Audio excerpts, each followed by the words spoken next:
Oke. Selamat malam semua teman-teman. Selamat datang di acara Mekari Talks Deep Dive gitu. Aku Lupita gitu. Aku di sini, aku dari tim Mekari gitu. Specifically aku di bagian talent acquisition gitu. Di mana aku sehari-harinya aku bertanggung jawab untuk merekrut talent-talent untuk join dengan Mekari gitu. Terima kasih. Oke, thank you Kak Vita. Nanti kita akan dengar lebih dalam lagi pengalaman Kak Vita di pertanyaan berikutnya gitu ya. Untuk Kak Vita mungkin boleh perkenalan diri dulu ke peserta hari ini. Oke, ya halo semuanya.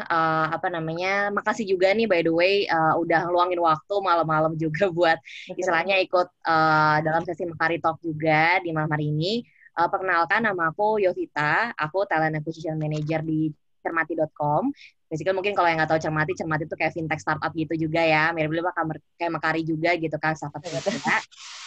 Cuman kalau role aku di sini, basically memang mostly talent acquisition, tapi aku ada juga sometimes involved di employer branding sama employee engagement, kayak gitu. Oke, itu aja dulu paling Yova. Oke, thank you Kak Vita. Iya. Berarti Kak Vita bisa lebih fokusnya di rekrutmen, tapi megang branding dan engagement juga gitu ya. Oke, aku tertarik nih untuk mendengar lebih lanjut dari Kak Lupita dan Kak Vita sendiri gitu. Awalnya gimana sih bisa terjun ke dunia rekrutmen gitu? Karena mungkin teman-teman yang nonton sekarang, oh mungkin ada nih yang pengen gitu untuk menjadi meniti karir di rekrutmen gitu, atau mungkin dari sisi job seeker mungkin kepo gitu, gimana sih menjadi rekruter tuh awal gimana? Mungkin bisa dari Kak Vita kali ya, gimana nih? Dan selama ini udah berapa lama sih menjadi rekruter? Oke, mungkin aku mulai dari background education dulu ya. Boleh, jadi mungkin boleh. ini bisa jadi mungkin sebagai contoh juga buat teman-teman yang mungkin kayak masih fresh grad juga gitu ya. Kayak aku tuh kalau kuliah apakah jurusan yang aku ambil tuh harus 100% sejalan dengan kerjaanku nanti gitu kan. Sebenarnya to be honest, berdasarkan pengalamanku sendiri itu enggak gitu. Iya, soalnya aku tuh dulu kuliahnya di Unpad Bandung, terus aku ngambilnya tuh manajemen gitu, ekonomi gitu kan. Nah, itu pun sebenarnya di manajemen kan ada penjurusan. Nah, kalau aku tuh dulu ambil penjurusannya tuh finance management sebenarnya. Oh, jadi bukan HR ya yang diambil. Iya, nggak ada HR-nya sama sekali. Ya, ada sedikit HR, karena kan dulu kalau di Mene harus belajar banyak hal juga ya, overall management gitu. Tapi mungkin kayak cuman sekian persen gitu loh. Jadi HR-nya dikit banget. Nah, mulai terjun ke rekrutmen itu karena basically memang semuanya tuh berawal dari internship aku waktu itu di PT L'Oreal Indonesia. Nah, memang waktu itu aku direkrut as recruitment and campus management intern lah intinya kayak gitu. Nah, sebenarnya waktu itu juga kenapa bisa masuknya ke situ agak nyasar juga dari awal gitu. Karena basic skill yang mereka butuhkan waktu itu tuh lebih dari sisi ya organization skill sama design. Jadi memang aku tuh ada salah satu passionku itu buat graphic design lah jatuhnya kayak gitu ya, pakai Photoshop dan lain-lain. Nah jadi ya udahlah gitu kan, belajar dari situ mulai rekrutmen dan segala macam. Cuman ya sejak saat itu sebenarnya karirku nggak cuman di rekrutmen aja. Jadi sempat jadi MT gitu kan di Sampurna waktu itu, tapi jadi HR MT gitu. Jadi kurang lebih kayak di rotate gitu kan di berbagai macam HR function. Cuman habis dari situ memang aku sudah menyadari lah, karena aku sempat di rotate ke PA juga gitu. Nah, aku find out gitu. Oh, among semua HR function yang aku rotation waktu itu, memang aku paling ngerasa HR TA itu paling mid gitu, sama ya passionku sama things yang memang aku pengen grow gitu di karirku. Ya sudah, waktu itu sampai akhirnya aku istilahnya resign dari sana karena memang aku pengen fokusin karirku di TA instead of terlalu general gitu kan, karena kalau jadi MT kan banyak project lah basically gitu. Nah, waktu itu barulah setelah dari sana join ke Shopee dulu as rekrutmen, memang udah langsung jadi rekrutmen di sana. Kemudian baru deh sekarang pindah di Cermati jadi TA juga gitu ya. Sudah mulai dari sini perjalanan karirku basically di rekrutmen gitu. Jadi kurang lebih harusnya sih mungkin aku bisa bilang kan kalau total pengalamanku kerja itu udah 5 tahunan lebih. Cuman mungkin kalau di rekrutmennya specifically 4 tahunan lah ya. Soalnya kan waktu MT itu nggak terlalu dive banget di rekrutmen doang lah istilahnya gitu. Oke, berarti awalnya dari internship itu ya. Nah, tadi kalau aku dapat sih mungkin untuk teman-teman yang nonton juga nih bisa relate bahwa kayak, oh jadi walaupun nih jurusannya nggak specifically HR banget gitu ya, karena manajemennya yang diambil tadi finance gitu jurusannya, tapi karena ada skill lain yang dilihat, organizational skills, tadi graphic design yang cocok juga nih dengan yang dicari oleh si L'Oreal tadi ya untuk internshipnya gitu. Jadi bisa dari situ tuh masuknya ya. Jadi ada berbagai cara, nggak harus dari jurusan gitu. Nah, udah 4 tahun berkarir di rekrutmen, dari MT juga, kemudian ke Shopee, sekarang dicermati gitu ya. Berarti udah banyak lah ya dari itu CV-CV yang dilihat gitu, udah beribu-ribu kali. Oke. Mungkin sekarang kita bisa ke Kalupita nih. Gimana nih untuk Kalupita? Gimana awalnya bisa terjun gitu ke dunia rekrutmen? Jadi sebenarnya kalau aku sendiri gitu ya, kalau aku malah justru my interest di rekrutmen yang membuat aku mengambil education background yang aku ambil gitu.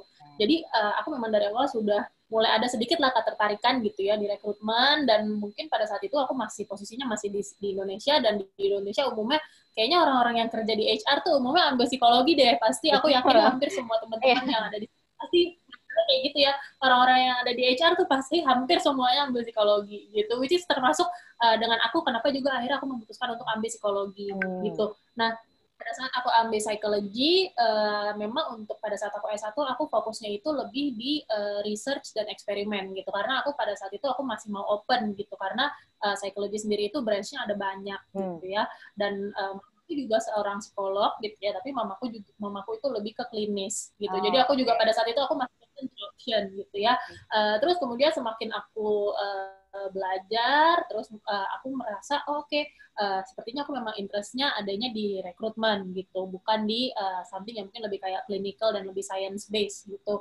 Kemudian aku mulailah pada saat itu, setelah aku lulus S1, memang aku plan untuk langsung melanjutkan S2 gitu. Tapi pada saat itu ada satu dan lain hal di mana aku nggak bisa langsung lanjut, jadinya aku memutuskan untuk oke lah, kita cari aja dulu pengalaman gitu, internship dan sebagainya gitu. Pertama kali aku join itu di oil and gas company gitu. Jadi pertama namanya ada di PTL Nusa, kalau teman-teman tahu itu anak perusahaannya Pertamina.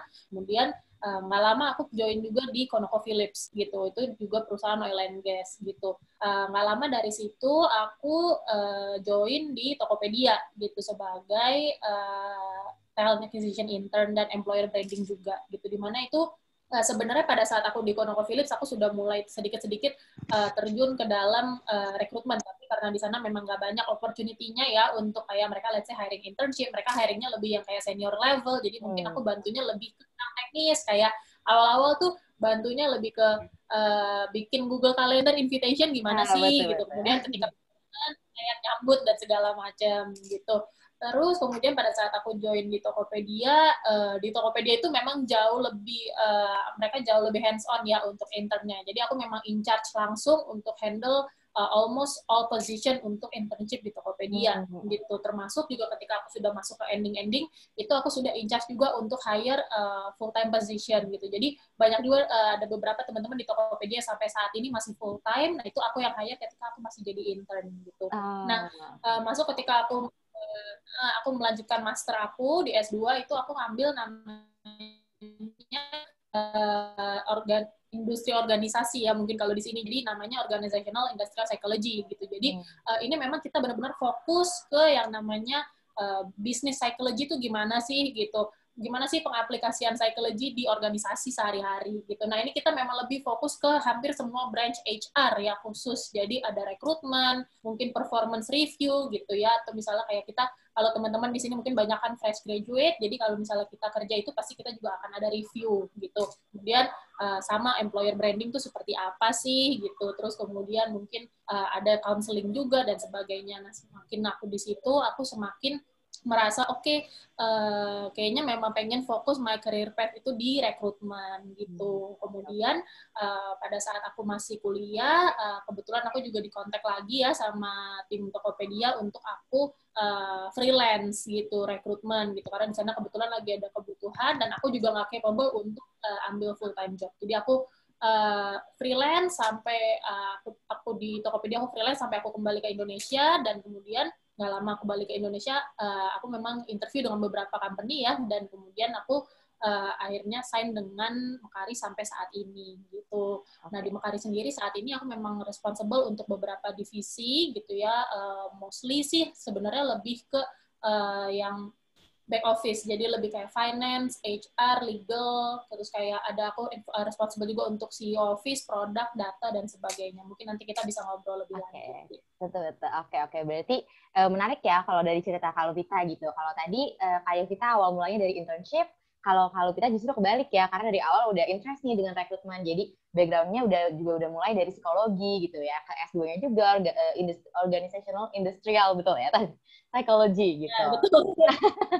Ya betul. Nah terus tadi juga udah beberapa perusahaan juga gitu ya yang dilalui. Tadi sempat belajar juga the whole HR cycle ya. Jadi nggak hanya rekrutmen, tapi tadi employer branding juga dipelajari, performance review segala macam. Jadi dari mempelajari cycle semua itu, terus jadi tertariknya ke rekrutmen gitu ya. Memang tertarik ke rekrutmen. Jadi mungkin teman-teman yang sekarang lagi bingung nih kayak aduh gimana ya biar bisa menjadi rekruter gitu. Walaupun kita bukan background dari HR, mungkin tadi bisa ada insight-insight yang bisa diambil gitu dari speaker-speaker kita hari ini gitu. Nah, mungkin sekarang kita masuk nih ke tadi udah sempat dimention sedikit kesehariannya Kak Yovita dan Kak Lupita gitu ya, bahwa megang recruiting, tadi Kak Yovita juga sempat branding dan engagement gitu. Nah, aku mungkin dan teman-teman yang sekarang nonton juga kepo nih, benar nggak sih bahwa rekruter gitu ya, satu orang rekruter bisa meng-scan sampai ratusan CV nih per harinya gitu. Apakah benar sebanyak itu? Dan kalaupun emang sebanyak itu gitu ya, gimana sih sebagai karena rekruter itu kan juga pasti manusia ya, pasti juga memiliki rasa capek gitu. Nah, gimana sih untuk menghadapi information fatigue ini gitu? Jadi informasi yang kayaknya tuh overwhelming gitu ya. Gimana caranya untuk bisa menghadapi ratusan CV yang harus di-scan tiap hari gitu? Mungkin bisa dari Kak Lupita dulu kali ya. Oke. Jadi sebenarnya benar.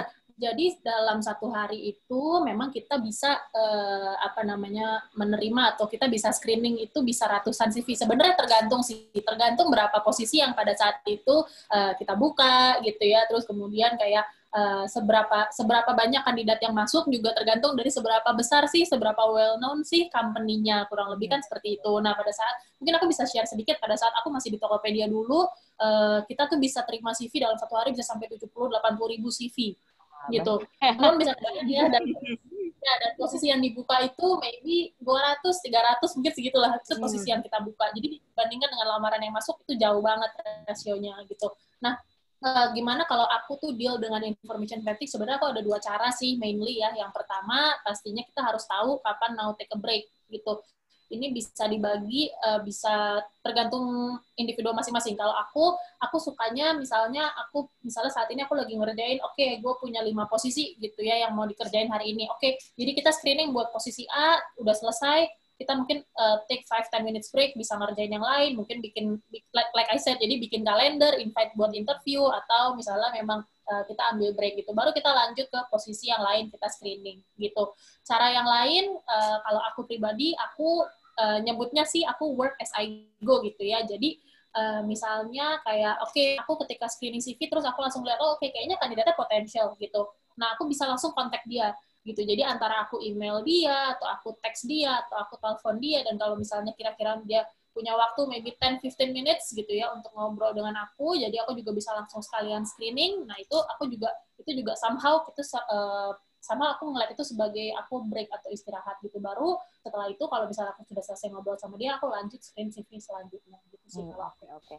Berarti tadi ya taking 10 to 15 minutes breaks gitu. Nah, tadi mungkin screeningnya nggak hanya ngelihat CV tapi bisa juga lewat call gitu ya. Maybe kalau si kandidat ini available gitu bisa screening lewat call juga. Terus tadi bisa ngerjain hal yang lain juga, kayak mungkin bikin kalender atau hal yang lain ya. Jadi di spice up gitu ya, nggak continuously baca CV terus gitu ya, karena pasti juga pusing gitu mungkin gitu. Oke.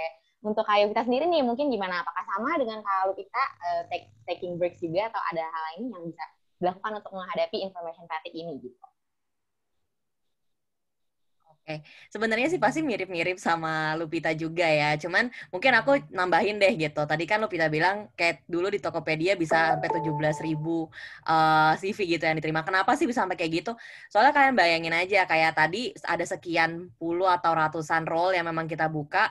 Terus ketika baru aja kita ngeklik open job posting gitu ya di certain platform, itu tuh kayak within berapa menit itu langsung kayak 200, 300. Itu pokoknya kalau aku pas udah buka sih platformnya itu, terus kayak pas ngeliat, wah udah banyak banget, sumpah kayak gitu tuh kayak udah capek duluan sebenarnya gitu kan. Cuman mau gimana lagi gitu ya. Mesti dibersihin kan itu semua gitu. Kita harus proses gitu loh kandidat-kandidat yang masuk gitu loh.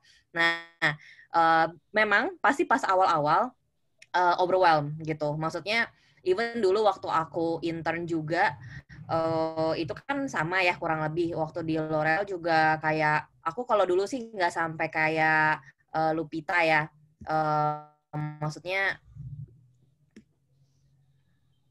Maksudnya apa sampai nge-hire yang full time gitu.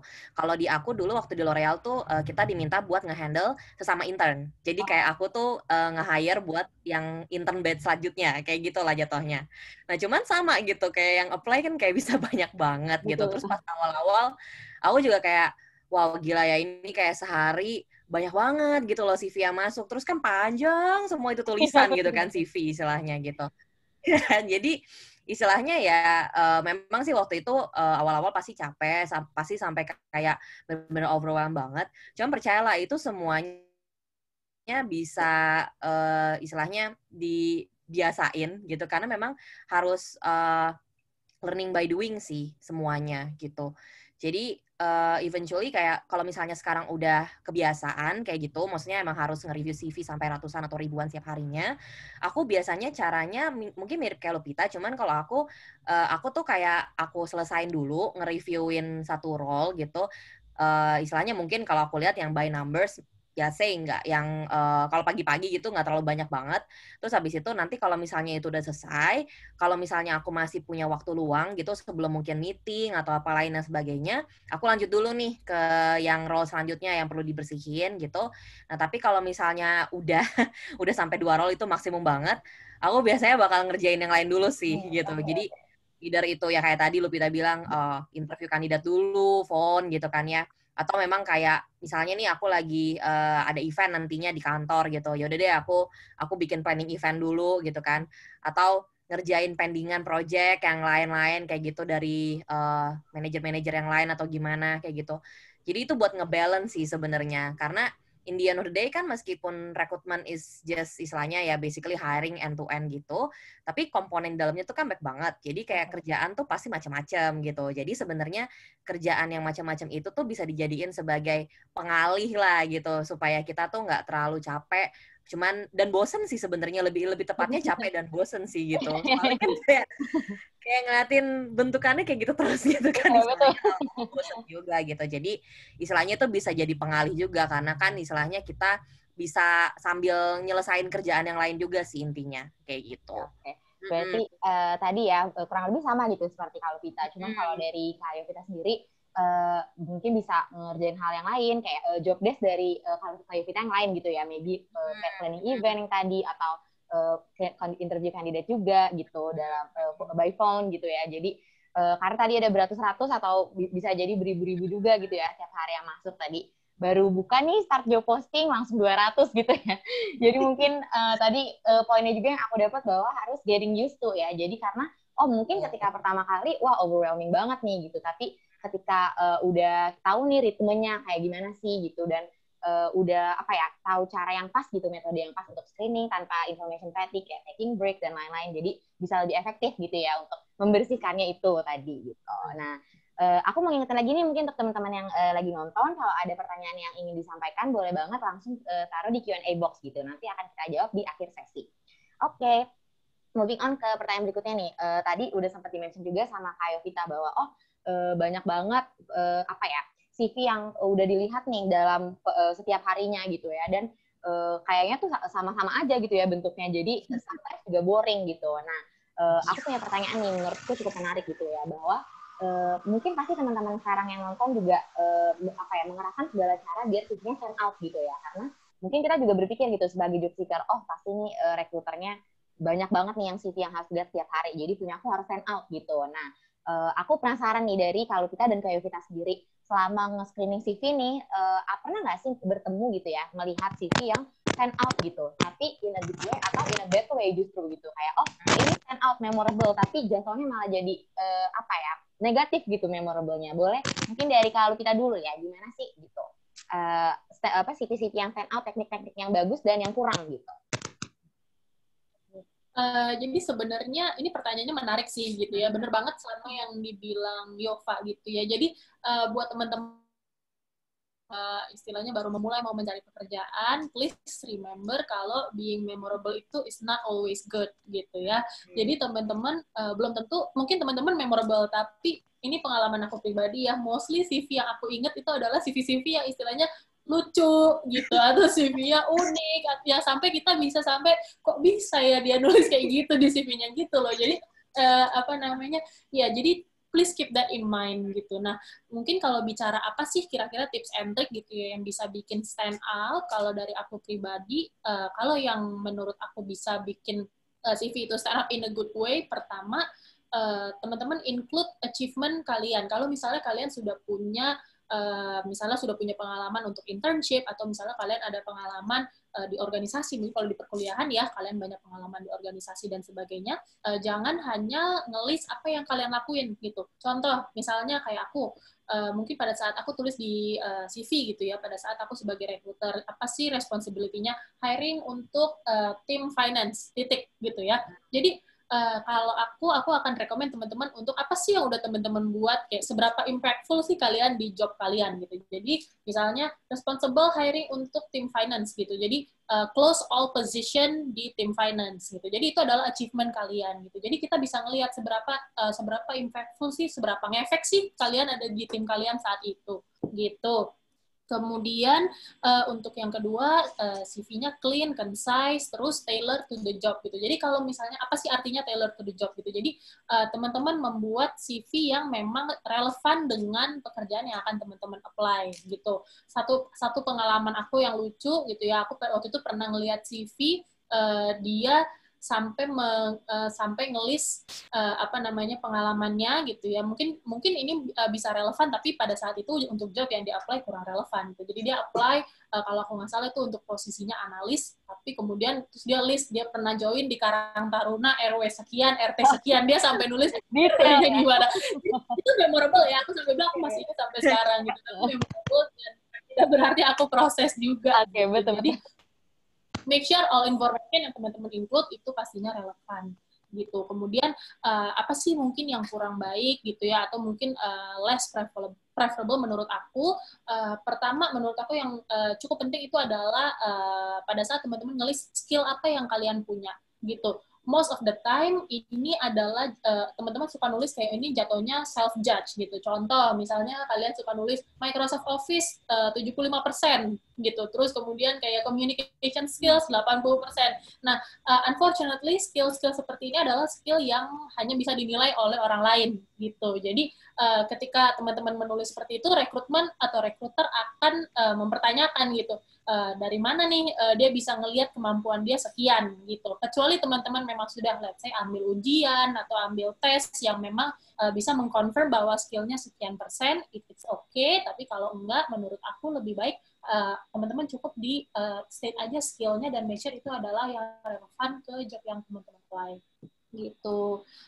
Mungkin so far itu. Kemudian kayak layout dan coloring itu juga kadang mungkin ada yang mau kayak impress rekruternya gitu ya dengan desain yang mungkin berbeda dengan layout yang biasanya, mungkin banyak warna dan sebagainya. Nah ini juga mungkin teman-teman harus keep in mind gitu ya. Kita sih sebenarnya sebagai rekruter, jujur aja kita prefer lebih ke konten apa sih yang punya teman-teman punya, apa sih yang kalian bisa present ke kita gitu, daripada desainnya seperti apa dan sebagainya. Kecuali teman-teman apply untuk posisi kreatif, misalnya kalian graphic designer atau misalnya kayak social media influencer yang mungkin memang banyak portfolionya, itu kita nggak masalah. Justru kita mempertanyakan kalau misalnya teman-teman graphic designer tapi CV-nya polos, itu juga ada teman-teman gitu. Jadi make sure juga ya sesuai gitu. Jadi yang seharusnya kita expect CV-nya warna-warni malah putih, tapi yang harusnya kita expect plain malah jadi heboh kayak gitu. Ada suka kayak gitu. Jadi pastinya make sure aja kalau kalian sudah punya konten yang confident dengan konten kalian gitu ya, dengan experience, kemudian dengan mungkin pengalaman training, kemudian pengalaman seminar dan sebagainya. Kalau kalian sudah confident dengan itu, kalian nggak harus terlalu worry sih dengan layoutnya. Yang penting rapi, concise, clean gitu. Oke, betul-betul. Berarti balik lagi, yang penting adalah si kontennya sendiri ya, bahwa si layout-nya, formattingnya itu adalah tambahan gitu. Nah, tadi yang menarik juga gitu ya, bahwa banyak ketika, tadi harus tailored to the job gitu ya, bahwa apa nih specifically yang di-apply gitu. Jadi ketika skills-nya di-mention, relevan gitu ya dengan job yang di-apply. Dan tadi yang aku sedikit baru tahu juga nih, bahwa dari kalau kita bahwa self-judge skills gitu ya, kayak mungkin software, communication, mungkin teamwork, kayak gitu ya, semacam itu. Pasti kan teman-teman banyak nih yang pasang gitu ya di CV-nya. Mungkin sampai ada yang chart bar atau presentase gitu. Nah, lebih baik untuk, kalau mau dipasang di skillnya boleh, kalau relevan dengan jobnya, tapi mungkin nggak harus ada si persentasenya itu ya, atau bar chartnya itu gitu. Jadi cukup di list aja gitu, skillnya apa nih yang memang relevan dengan job yang di-apply gitu ya. Aku mau mengingatkan lagi nih untuk teman-teman yang nonton, mungkin tadi ada agak skip, mungkin lagi sambil nyatet gitu ya, skip apa nih tadi ya tips-tips dari Kalupita. Jangan khawatir, nanti akan aku share juga summary untuk webinar kita hari ini via email gitu, jadi mungkin bisa ditonton aja nih dulu hari ini gitu. Oke, mungkin bisa ke Kayovita nih. Untuk Kayovita gimana menurut Kayovita, kayak CV-CV yang pernah dilihat gitu ya, yang stand out nih sampai sekarang masih ingat gitu, tapi justru backfire gitu, malah bukan hal yang bagus gitu ya, dalam konotasi negatif, atau mungkin yang positif juga boleh di-share. Gimana nih? Oke. Kalau aku mau share yang lucu, aku inget nih jadinya, karena tadi Lupita juga bahas. Jadi, sometimes kan orang sebelum dia ngejabarin soal experience-nya dia, most of people itu kayak ngasih kayak personal description gitu ya. Kayak, aku umur sekian, tinggal sekian, dan segala macam. Nah, ada juga kadang yang lucu itu, dia tuh seakan-akan menulis tuh seakan-akan dia kayak orang ketiga gitu. Ngerti nggak? Jadi kayak, Yovita merupakan seorang yang lalalala kayak gitu lah istilahnya. Jadi kayak dia mendescribe diri sendiri tapi seakan-akan dia tuh orang ketiganya, istilahnya kayak gitu, sudut pandang orang ketiga.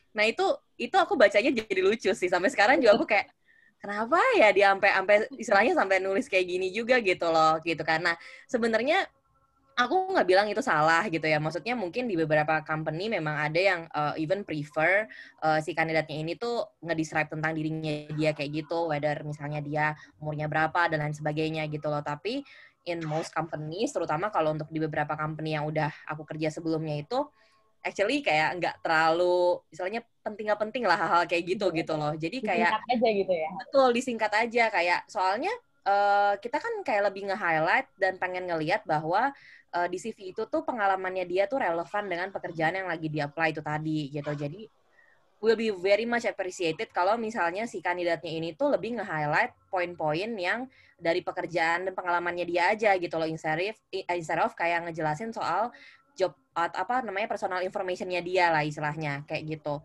Nah, terus udah gitu istilahnya kalau misalnya masalah layout, aku bahas dulu masalah layout karena aku orangnya sebenarnya lumayan visualis gitu ya. Sebenarnya aku sih seneng aja kalau misalnya ada orang yang nge-submit CV itu mungkin even dia very much effort gitu ya, dia belajar pakai Photoshop kayak gimana. Mungkin kalau di beberapa CV builder yang kreatif yang online itu kayak Canva kayak gitu-gitu kan sekarang udah canggih-canggih lah ya. Udah ada alat sendiri ya. Ya, zaman aku dulu waktu zaman pertama kali bikin CV kuliah nggak ada sih Canva kayak gitu kan. Jadi kebanyakan orang mungkin kayak masih pakai Word kayak gitu-gitu kan ya istilahnya gitu. Nah, cuman sometimes kalau dia udah terlalu kreatif gitu, kadang tuh layoutnya jadi berantakan kalau menurutku gitu. Nah, tadi kan nyambung nih ke pertanyaan yang sebelumnya Yova sempat tanya juga tuh, kayak bener nggak sih recruiter tuh nge-review ratusan sampai ribuan CV per hari. Jadi mungkin tipsnya buat teman-teman juga gitu yang lagi bikin CV, kalau kalian search mungkin nanti abis ini kalian bisa search juga di Google, itu ada yang namanya rule of thumb gitu. Jadi kayak kalian tuh kalau misalnya pas pegang kertas, itu kan kalian bakal poin-poin pertama yang kalian lihat tuh di bagian mana sih kayak gitu. Nah, disitulah kalian perlu highlight poin yang mau kalian tonjolin, intinya kayak gitu loh. Nah, terus lebih ke arah kayak karena kita juga recruiter nge-review CV-nya tuh bisa banyak banget dalam sehari, usahakanlah kalau CV-nya kalian itu ya to the point sama istilahnya concise gitu. Jadi istilahnya mempermudah kita juga untuk mendecide bahwa CV kalian ini tuh oke atau enggak lah istilahnya gitu loh untuk di proceed lebih lanjut, intinya kayak gitu. Nah, terus udah gitu mungkin lebih ada juga orang-orang yang berusaha untuk stand out itu dengan menginclude references ya. Jadi kayak oh aku sebelumnya pernah kerja di perusahaan A, kalau misalnya mau tanya soal referensi, boleh ke manajerku yang sebelumnya nih, misalnya si Bapak ini, misalnya kayak gitu kan. Nah sebenarnya itu nggak apa-apa gitu, karena itu juga nanti mungkin kalau untuk beberapa senior position juga, itu kita akan do background check kan gitu ya, kalau misalnya di recruiter side gitu. Nah itu membantu juga, even kalau misalnya seorang fresh grad input itu pun kita jadinya mempersif bahwa oh dia berarti ada orang nih yang istilahnya bisa merekomend dia dan istilahnya memberikan positive feedback lah untuk si orang inilah istilahnya kan kayak gitu ya. Nah, terus mungkin sih kalau sisanya yang lain-lain, I believe tadi Lupita juga udah sempat share, cuman mungkin aku boleh tambahin juga. Boleh. Sometimes tuh ada yang CV-nya tuh disubmit tapi nggak update. Itu aku paling annoyed sih gitu ya. Maksudnya apa namanya? Kalau pas aku lihat CV yang dia submit di platform atau di istilahnya job portalnya gitu kan, terus aku klik, oke, oh ternyata kayak gini. Tapi ternyata kan beberapa orang juga sekarang mengandalkan LinkedIn gitu ya untuk jadi semacam kayak CV online-nya dia lah istilahnya kayak gitu. Nah pas aku cek di LinkedIn, itu udah nggak di situ orangnya gitu loh maksudnya gitu kan. Nah, itu kan istilahnya bikin kita jadi punya semacam kayak additional job or istilahnya mesti ngecekin lagi gitu kan. Nih orang jadinya sekarang jobnya dia di sana tuh sebagai apa, kerjaannya sebagai gambarannya tuh kayak gimana, kayak gitu-gitu loh. Jadi please make sure kalau misalnya nanti pas kalian nge-submit CV buat di-review gitu, ya di-update dulu gitu loh CV-nya gitu kan. Jangan istilahnya yang kalian udah pakai tahun lalu atau beberapa bulan lalu, terutama kalau habis kalian pindah kerja, terus submit gitu loh istilahnya, karena istilahnya balik lagi kita tuh nge-review CV banyak banget gitu loh seharinya. Jadi istilahnya poin-poin yang tadi Lupita dan aku share itu I think istilahnya perlu diperhatiin lah istilahnya. Betul. Gitu. Tadi ada beberapa tambahan ya dari kayak kita. Tadi yang apa ya? Yang menarik buat aku gitu. Tadi ada yang namanya rule of thumb itu ya. Jadi ketika kita melihat nih kertas mana sih poin yang pertama dituju gitu. Nah, disitulah kita highlight poin-poin yang mau kita sampaikan. Mungkin experience kita yang recent gitu ya, most recent atau yang paling relevan dengan job yang sekarang. Nah, tadi sempat mention juga LinkedIn gitu ya. Mungkin teman-teman sekarang udah tahu nih banyak job portal atau sosial media profesional kayak LinkedIn yang bisa menjadi apa ya, portofolio online gitu ya istilahnya. Kayak tapi make sure nih ketika kalian punya mungkin ada profil di Kaliber atau di job portal lainnya, terus ada profil di LinkedIn, make sure bahwa semuanya itu konsisten ya, sama dan updated gitu. Jadi nggak jadi double check nih untuk rekruternya gitu, sehingga ketika mau di-proceed juga lebih mudah gitu ya. Oke. Mungkin kita lanjut nih masuk ke topik utama kita hari ini. Oh ya, boleh. Nah, mungkin tadi aku sempat kepikiran aja sih gitu ya, ditambah dengan poinnya Yovita gitu. Nah, ini fun fact aja sih buat teman-teman. Pasti teman-teman mungkin sometimes ada yang wonder berapa lama sih waktu yang di-spend recruiter di satu CV. Betul. Gitu ya. Seperti tadi yang aku sempat mention, dari ribuan CV dan beberapa headcount yang harus kita isi gitu ya. Aku sendiri pribadi mostly rata-rata 30 detik sampai nggak nyampe lah 1 menit di satu CV gitu. Nah, dari 30 detik itu beberapa detik sih yang paling important itu adalah kalau aku bilang 10 detik pertama gitu. Jadi ketika di 10 detik pertama aku udah merasa kayak nggak gitu. Jadi aku bakalan langsung next gitu. Jadi make sure pada saat 10 detik pertama kita ngelihat CV kalian itu memang sudah benar-benar the most important thing yang kalian mau kita tuh tahu gitu tentang kalian gitu. Artinya semua yang relevan tuh apa sih yang kalian apply gitu. Jadi makanya kenapa tadi aku dan Yovita benar-benar menekankan kenapa sih jangan sampai kalian include irrelevant information, karena kadang ada yang misalnya mereka spend kayak setengah atau mungkin 1 lembar CV mereka halaman pertama itu untuk hal yang mungkin kurang relevan gitu. Jadi kita dari awal first impression juga udah aduh kok CV-nya nggak menarik ya gitu. Jadi make sure seperti itu. Jadi keep in mind aja kita cuma punya waktu itu maybe paling banyak 1 menit itu sudah maksimum untuk satu CV gitu. Kemudian juga make sure juga pada saat tadi mungkin sempat dibahas Canva dan sebagainya gitu ya. Itu juga teman-teman somehow harus make sure itu adalah layout yang bisa ke-detect sama ATS gitu, atau yang namanya applicant tracking system gitu. Jadi kadang-kadang kalau misalnya ada teman-teman yang submit CV dari layout kadang ada juga yang nggak kedetek nih gitu. Jadi bisa jadi kesalahannya di website ATS-nya, bisa dari layout-nya sendiri gitu. Nah, itu juga yang mungkin bisa dimasukkan di pertimbangan juga. Oke. Berarti tadi ya penting banget bahwa satu CV itu mungkin hanya sekitar 10-30 detik gitu ya untuk screening awal gitu. Jadi harus stand out, tapi stand out in the right way ya, bahwa tadi hal-hal yang jadi backfire harus dihindari gitu ya, dan hal-hal yang penting kayak experience yang relevan, kemudian personal opening statement yang singkat gitu ya. Jadi nggak menghabiskan lebih banyak waktu di hal-hal yang nggak relevan gitu. Nah tadi aku mau nanya sedikit sih tentang si tracking sistemnya itu. Itu kira-kira bisa dicek di Google nggak ya, Kak? Apakah open to public gitu? Mungkin teman-teman yang nonton mau cek gitu, CV kita udah ke-detect belum ya gitu dengan si sistemnya. Oke, jujur kalau ini aku sendiri juga belum tahu jawabannya ya gitu. Tapi kalau aku biasanya mungkin make sure lebih ke lihat review dari si website yang teman-teman pakai untuk menggunakan layoutnya gitu. Jadi kalau misalnya let's say kayak tadi Canva, mungkin kita semua udah familiar ya dengan itu. Nah itu 90% of the time itu harus lewat di ATS gitu. Okay. Atau mungkin dari teman-teman sendiri kalau misalnya kadang kan kita suka buka beberapa platform gitu ya. Jadi kayak misalnya kita punya website sendiri, kita buka lagi di Tech in Asia, kita buka lagi di LinkedIn. Nah, itu mungkin juga teman-teman bisa coba untuk try multiple platform supaya let's say misalnya amit-amit yang satu nggak ke-track gitu ya, yang lain bisa masuk. Oke, betul-betul. Jadi aktif aja ya di berbagai job platform itu gitu ya. Dan make sure bahwa layoutnya nggak terlalu macam-macam gitu ya, biar tetap ter-detect dengan si trackingnya gitu. Nah, mungkin kita langsung masuk nih ke poin dari judul webinar kita gitu ya.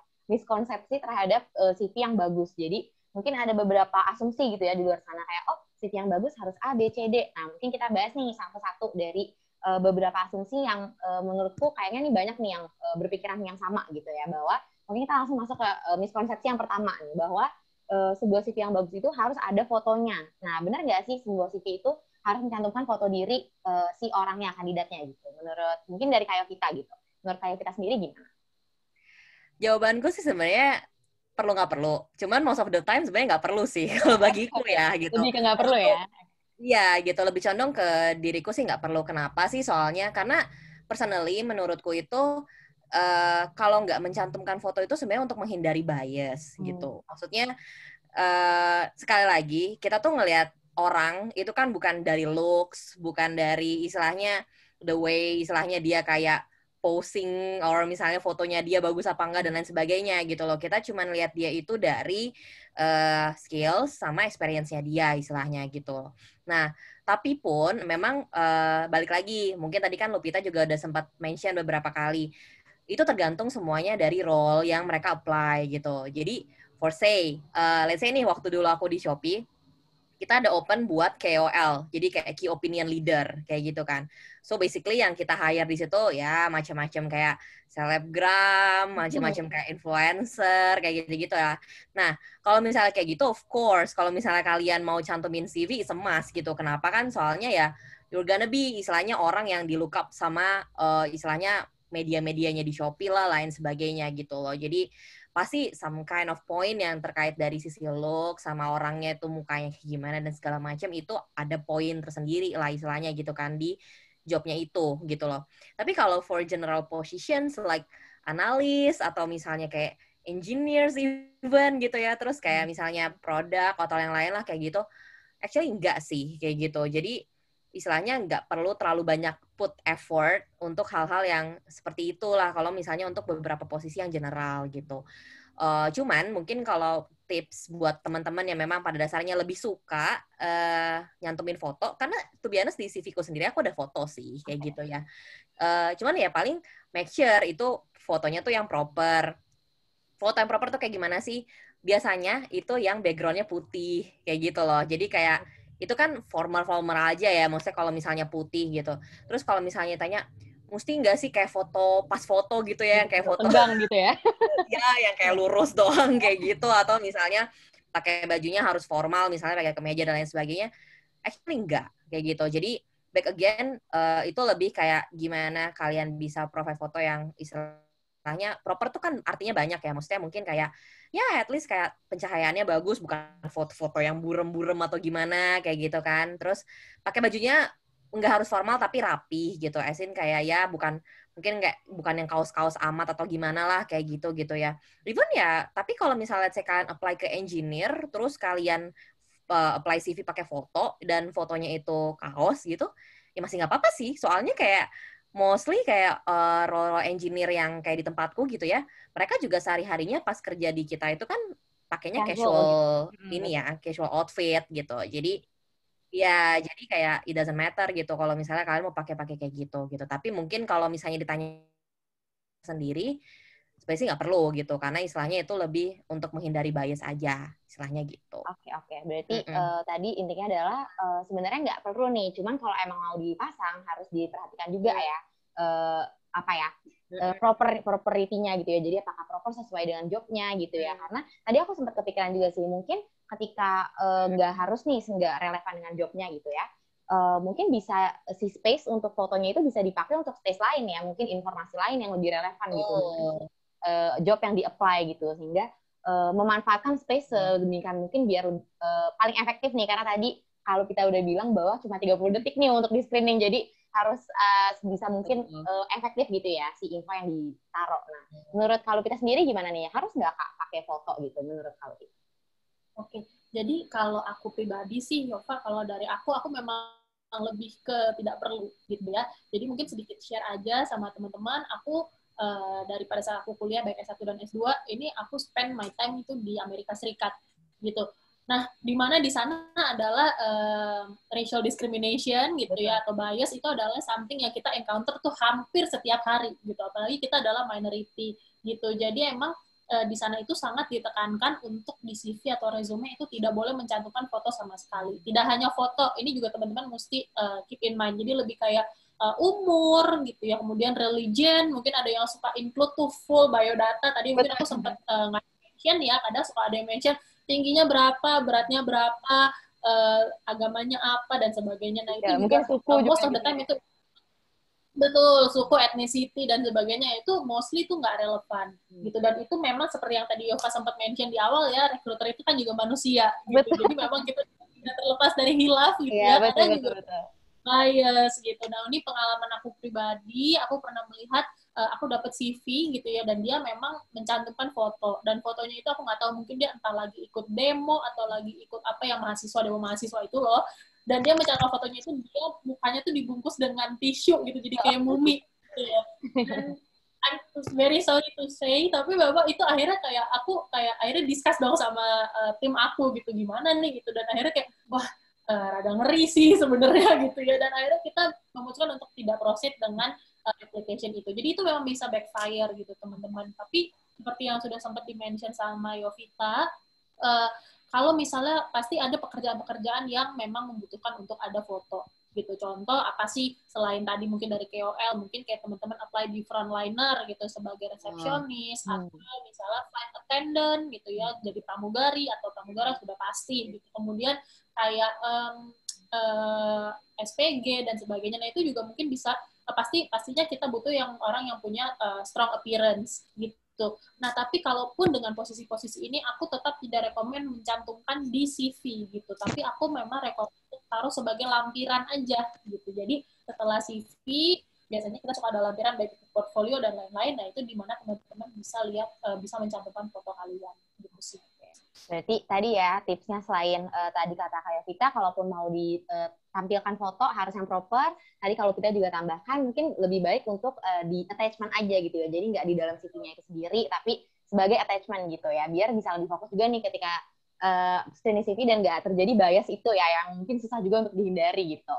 Nah mungkin kita masuk jadi kadang jadi kadang recruiter itu kan kita pintu pertama ya gitu. Ini juga ini dari aku gitu. Jadi kadang dari kita udah oke, terus kemudian ketika kita juga kasih ke user gitu ya Vita gitu ya, hiring manager gitu, mereka aduh kok kayak gitu sih fotonya, takut gitu. Jadi emang jadi ini pilihan lagi sih teman-teman, tapi aku lebih rekomen untuk lebih baik tidak input. Oke. Karena tadi biasanya nggak hanya dari recruiter ya, mungkin dari orang-orang yang juga masuk dalam tahapan rekrutmen itu gitu ya. Oke. Mungkin kita next nih ke miskonsepsi berikutnya gitu. Tadi udah sempat dibahas juga sih bahwa CV yang bagus itu harus terlihat berbeda biar memorable gitu. Jadi colors harus beda, layoutnya harus beda. Nah, gimana nih menurut Kak Lupita sendiri? Mungkin tadi udah agak dibahas dikit sih. Mungkin ada tambahan nggak? Apa sih yang sebenarnya benar nggak nih bahwa CV yang bagus itu pasti yang berbeda gitu? Oke. Mungkin boleh dari Kak. Dari yang tadi aku sempat mention ya, itu tadi aja sih yang mau aku tekankan gitu. Berbeda itu belum tentu berbeda di sisi in a positive way atau in a good way gitu. Yang penting jujur kalau dari kita memang fokus di konten sih gitu ya. Aku juga nggak mau sugar coating teman-teman lah ya gitu. Apalagi juga kita kerjanya di lingkungan startup, buat aku dan Yovita, di mana memang itu kita ya settingnya lebih casual dan segala macam gitu ya. Jadi kita sudah menerima berbagai macam bentuk CV lah gitu. Dan dari semuanya itu kita memang lebih fokus ke konten sih teman-teman. Jadi kembali lagi yang mau aku bilang, kalau dari konten teman-teman sudah strong, sudah confident, teman-teman nggak perlu khawatir dengan layout dan desainnya seperti apa. Kalau dari Kak Yovita sendiri mungkin ada yang mau ditambahkan, perlu nggak nih layout yang berbeda gitu? Mungkin tadi dari sisi background graphic design Kak Yovita gitu, oh menarik nih kalau beda, tapi apa nih yang harus ada batasannya berbeda tuh apa nih biar nggak menjadi backfire gitu? Iya, sebenarnya sih kalau dari sisiku sendiri, memang kan maksudnya balik lagi ya, taste desain masing-masing orang tuh beda-beda gitu loh. Nah cuman istilahnya sebaik again ya, maksudnya kan CV is something that is mungkin lebih ke arah formal instead of yang terlalu non formal ya gitu jadwalnya gitu. Jadi kayak lebih baik kalau segimana mungkin meskipun orang itu mau ngedesain dan sebagainya, tetap sih itu istilahnya perhatikan aja konten-konten yang mau tadi kayak Lupita bilang di highlight kayak gitu, karena semakin kesini jujur aja, jadi aku sebenarnya ada pergeseran taste kalau misalnya aku boleh share gitu. Jadi pas aku pertama kali banget kerja gitu ya, actually begitu dulu tuh aku begitu banget pas aku fresh grad, kayak wah gue pengen banget nih kayak punya CV tuh yang kayaknya istilahnya kayak memakai teknik-teknik desain yang bisa gue pakai lah istilahnya kayak gitu ya. Jadi aku pakai lah itu Photoshop, aku kasih garis-garis lah apa segala macam gitu ya. Terus warnanya lah aku beda-bedain kayak gitu-gitu segala macam ya. Cuman ya untungnya sih belum sampai dibilang norak sama employer aku yang sebelum-sebelumnya. Tapi even if I look back, kalau misalnya aku lihat CV-ku yang pertama kali banget aku submit pas aku udah jadi recruiter, aku bakal bilang kayak, gue sih even kayak mungkin bisa jadi gue skip sih ini CV yang kayak begini gitu ya. Maksudnya mungkin terlalu bisa dibilang tuh kayak too much gitu loh istilahnya gitu. Karena semakin kesini dan mungkin berdasarkan habitual yang tadi sudah kita bahas sebelumnya ya, karena udah terlalu banyak melihat CV in a day gitu. Jadi aku benar-benar lebih suka CV yang simple intinya gitu. Even yang benar-benar kayak tulisan semua pun gak apa-apa gitu kan, without istilahnya kayak ada tau lah ya shape-shape apapun itu gitu, atau icon-icon apapun itu nggak apa-apa gitu. Karena balik lagi kita lebih kayak ngelihat tadi Lupita bilang konten gitu loh, karena istilahnya itu yang memang kita cari gitu dari sebuah CV.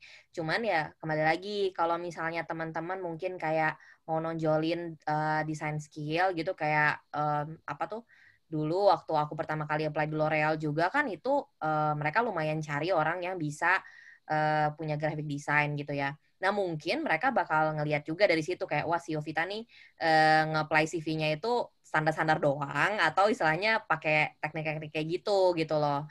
Cuman kalau ya sama apply buat beberapa posisi kayak ya graphic design atau misalnya kayak interior design atau apapun itulah ya yang berbau-bau desain kayak gitu, mungkin boleh gitu loh dipakai kayak teknik-teknik desain buat ngebikin CV. Tapi aku setuju sama statementnya Lupita tadi, kalaupun misalnya mereka mau istilahnya highlight teknik desainnya mereka, lebih baik itu ditaruh di attachment atau di portofolio kan ya biasanya ya. Orang kan kalau misalnya mau apply buat desain-desain position kayak gitu, mereka pasti put nih, oh gue udah pernah dulu mungkin punya project gitu sama siapa, gue ngedesain webnya, atau misalnya gue ngedesainin si brosurnya, atau apapun itulah istilahnya. Nah itu kan biasanya kayak dijadiin portofolio gitu. Nah orang pasti nanti ujung-ujungnya bakal ngeliat ke si portofolio itu juga kok. Karena kalau CV istilahnya itu bukan jadi istilahnya bahan utamanya kita buat ngeliat bahwa si orang ini bisa bikin layout dengan bagus atau enggak gitu loh. Lebih karena ngeliatin experience-nya. Gitu aja sih paling. berarti tadi ya yang ditekankan adalah ketika kita punya nih mungkin portofolio atau pengalaman-pengalaman desain kita sebelumnya, walaupun misalnya yang di-apply itu memang untuk desain gitu ya. Jadinya berarti lebih prefer untuk dipisahkan nih ya, karena di CV itu lebih ke mau melihat experience-nya gitu. Jadi nggak harus ada elemen-elemen atau visual-visual yang mencolok gitu ya. Yang penting maybe untuk teks aja pun juga nggak apa-apa ya, karena yang dicari itu adalah si kontennya itu sendiri gitu ya, si experience-nya apa impact-nya gitu ya ketika mereka melakukan job itu gitu. Nah, mungkin kita next nih ke miskonsepsi berikutnya, bahwa CV yang bagus maksimal hanya 1 halaman. Nah, ini benar atau enggak nih? Aku juga sering nih gitu ya dari beberapa orang bahwa panjang nih CV-nya gitu, atau ini dikit banget. Berapa sih idealnya gitu, berapa halaman untuk CV yang bagus gitu? Boleh dari kalau kita mungkin. Jadi kalau untuk CV itu berapa halaman sih? Kalau aku bilang memang one page itu preferable gitu ya, especially mungkin untuk teman-teman yang mungkin saat ini masih fresh grad atau pengalaman kerjanya belum banyak gitu. Nah, tapi memang ini nggak selalu visible, teman-teman. Mungkin ada juga yang kalian fresh grad tapi sudah punya banyak pengalaman intern dan sebagainya. Aku lebih encourage untuk nggak push itu untuk jadi 1 page gitu. Intinya sih yang mau aku bilang, kalau nggak bisa kira-kira 1 page, teman-teman nggak usah paksain. Itu nggak apa-apa gitu, karena kita juga tetap akan baca CV itu sampai selesai. Nah, cuman kalaupun teman-teman mau itu 1 page, juga make sure, karena kadang gini, ada yang memang mereka in order to make it 1 page gitu ya, mereka bakalan memanfaatkan seluruh space yang ada gitu. Jadi CV-nya penuh banget dan pusing gitu bacanya ya, kayak tuh terlalu wordy dan sebagainya, itu juga nggak bagus gitu. Jadi yang penting kalau misalnya kalian bisa keep it concise dan 1 halaman itu memang much preferable, tapi kalau nggak bisa nggak usah dipaksa gitu. CV aku pribadi sudah nggak 1 halaman gitu ya, memang aku lebih fokus untuk menjelasin apa yang aku kerjain dan apa yang aku achieve daripada 1 halaman itu gitu. Berarti emang preferable 1 halaman, tapi nggak harus terpaku pada 1 halaman itu ya. Kalau emang jadi yang disampaikan oke gitu. Nah, dari Kak Yudhira sendiri gimana nih? Setuju nggak bahwa oke, emang kayak gitu kok, preferable 1, tapi nggak apa nih kalau lebih? Balik lagi tergantung dari apa yang mau kita highlight di CV itu gitu kan ya. Mungkin kayak tadi Lupita bilang, kenapa ya let's say kayak Lupita kan udah lebih experience istilahnya kayak gitu. Jadi pasti hal yang mau di-share sama dia di CV-nya itu kan pasti lebih banyak dong dibandingin anak-anak yang masih fresh grad. Makanya itu apply buat mungkin orang-orang yang sudah punya pengalaman kerja yang cukup banyak gitu. Pastinya CV-nya dia justru bakal aneh kalau misalnya cuma 1 halaman sih, jujur aja gitu kan. Soalnya let's say nih orang yang udah kerja 7 tahun deh kayak gitu. Mungkin dia within 7 tahun, apalagi kalau anak-anak milenial zaman sekarang itu kan kebiasaannya pengen exploring things gitu ya. Jadi kayak, oh aku bosen nih habis dari pindah ke sini, aku ke sini kayak gitu-gitu kan. Nah, bisa jadi kan apa yang dikerjain sama dia tuh beda gitu dari company dia yang sebelumnya gitu. Jadi pasti ada lagi hal yang baru yang mau dia share. Nah, itu menurutku nggak apa-apa sih sebenarnya. Kenapa kita bilang itu CV-nya preferable 1 halaman? Karena balik lagi tadi, maksudnya mengingat begitu banyak CV yang harus kita review, so as concise as possible, ya itu pasti lebih banget membantu buat dari sisinya kita sebagai recruiter gitu. Tapi kalau misalnya ternyata pun memang nggak harus 1 halaman, nggak apa-apa gitu. Nah, cuman kenapa aku ada things yang mau aku highlight, jadi kadang yang aku suka agak annoyed gitu kalau misalnya ngebaca CV yang sampai belas-belas halaman. Jadi kan ketika kita buka si CV-nya itu gitu kan ya, terus kan masih kelihatan tuh gitu ya, oh ini berapa panjang. Terus ada yang sampai kelihatan sampai baru pertama kali buka 11. Terus aku bingung kan, ini bisa 11 halaman dari mana? Gak taunya sama dia tuh di attach apa sih tuh namanya, certification seminar lah, atau misalnya apapun itu dimasukin sama dia di situ gitu kan. Nah, balik lagi itulah gunanya adanya nanti istilahnya apa sih tuh attachment yang lain lah, maksudnya kayak mungkin semacam kayak appendix atau apapun gitu ya istilahnya kalau misalnya mau attach CV gitu. Jadi balik lagi kayak mau panjang apapun itu, yang penting hal-hal yang mau kalian taruh di CV-nya itu udah di situ. Cuman kalau aku pun pribadi, sebanyak apapun experience yang misalnya kita punya, mungkin kayak 2 halaman itu udah lumayan cukup sih ya. Maksudnya kayak mungkin buat even orang yang udah lama banget kerja gitu, I think 2 halaman itu tuh udah cukup banget buat nge-highlightin poin-poinnya dia, as long as dia bisa menempatkan layoutnya dengan baik. Intinya kayak gitu aja sih. Tadi ya, si layouting itu ya harus benar juga. Mungkin tadi sempat dibahas juga sama Kayo kita bahwa personal statement yang singkat, terus mungkin nggak harus ada foto nih, jadi biar layoutingnya bisa lebih efektif untuk space experience-nya dia gitu ya, yang relevan. Jadi mungkin untuk teman-teman yang nonton, mungkin kalau fresh graduate diusahakan satu halaman nih, karena biar bisa langsung apa ya, screeningnya bisa langsung lancar gitu. Dan tadi kalau ada attachment lain kayak sertifikat atau mungkin apa ya, hal-hal lain yang di luar experience-nya itu sendiri bisa dijadikan attachment aja gitu ya, tapi sah dari CVP-nya sendiri gitu. Nah, oke, maybe kita moving on nih ke misconception yang berikutnya gitu ya, bahwa si CV itu harus hanya menginclude professional work experience. Jadi cuman yang boleh kita taruh di situ adalah experience yang profesional, dan untuk yang di luar profesional nggak boleh di-include gitu. Nah, menurut kalau Kak Yovita deh, boleh gimana nih? Sebenarnya boleh nggak sih kita taruh gitu experience kita yang nggak berhubungan langsung dengan mungkin perusahaan gitu? Mungkin kan kayak let's say volunteer atau even kayak kalau misalnya fresh grad gitu kan kebanyakan kayak aku ikut jadi committee nih dulu di kampusku di event ini nih kayak gitu ya. Sebenarnya itu nggak apa-apa banget sih gitu ya. Soalnya kan apalagi kalau as a fresh grad itu, apalagi kalau misalnya belum punya pengalaman intern atau apapun itu yang lain-lain itu nggak apa-apa gitu kan. Karena yang kita lihat juga kalau misalnya dia cantumin ada organizational experiences dan lain sebagainya itu berarti aktif nih anaknya gitu kan. Maksudnya dia udah banyak istilahnya inisiatif gitu kan buat ngembangin soft skill-nya dia dan lain sebagainya kayak gitu-gitu loh. Jadi istilahnya kalau menurutku sendiri nggak apa-apa kok kalau misalnya mau dicantumin kayak gitu. Cuman balik lagi nggak usah terlalu panjang kayak gitu, soalnya itu kan istilahnya things yang mau kalian highlight gitu. Jadi kalau let's say kalau misalnya volunteer deh kayak gitu. Nah, volunteernya mungkin yang kalian nilai itu paling impactful dan kalau dibaca sama si rekruternya tuh paling kayak oh ya nih foundationnya bagus, atau misalnya kayak experience volunteer-nya tuh yang impactful banget atau gimana kayak gitu loh. Jadi gak perlu semuanya misalnya kayak aku dulu jadi committee di kampus tuh ada 20 gitu, karena kan aku 4 tahun kuliah, aku setiap tahun ada ikut semua kepanitiaan di kampus misalnya kayak gitu. Iya, terus semuanya ditaruh sama dia di situ kan, istilahnya nggak perlu sih. Mungkin kayak kalau misalnya di tahun pertama kalian cuma jadi staff, tapi ntar misalnya di tahun kedua berkesempatan buat jadi I don't know kayak ketua panitia atau misalnya ketua divisi apa kayak gitulah istilahnya.